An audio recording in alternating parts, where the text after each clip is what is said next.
Is there evidence for the Jesus of the Bible? Welcome to this, your daily 180 Bible study. We're looking at evidence for the historicity of Jesus. In Acts chapter 26, there we see that Paul is making an impassioned plea to Festus and Agrippa, and he is pointing out that his appeal is based on truth and reason.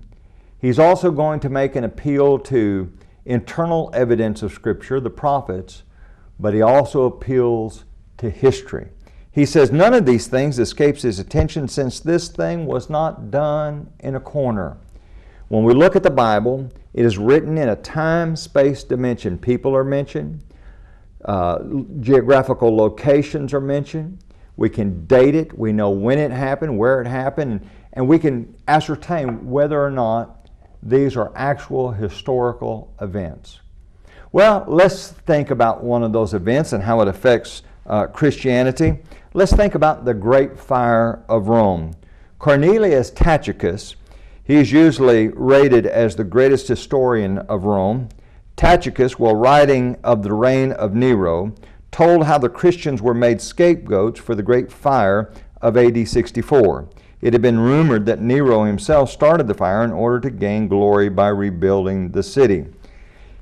Tacitus writes, therefore, to scotch the rumor, Nero substituted as culprits and punished with the most utmost refinement of cruelty a class of men, loaths for their vice, whom the crowd styled Christians. Christus, from whom they got their name, had been executed by sentence of the procurator Pontius Pilate when Tiberius was emperor, and the pernicious superstition was checked for a short time, only to break out afresh, not only in Judea, the home of the plague, but in Rome itself, where all the horrible and shameful things of the world collect and find a home. Isn't that interesting? Here we are told that there was a man by the name of Christus.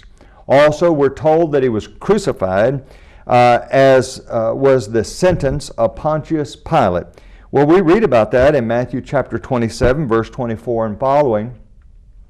And we see that this fits the historical account and the biblical account completely harmonized. The historian H.G. Wells had this to say, here was a man. This part of the tale could not have been invented. What are you going to do with this Jesus? Join us again tomorrow.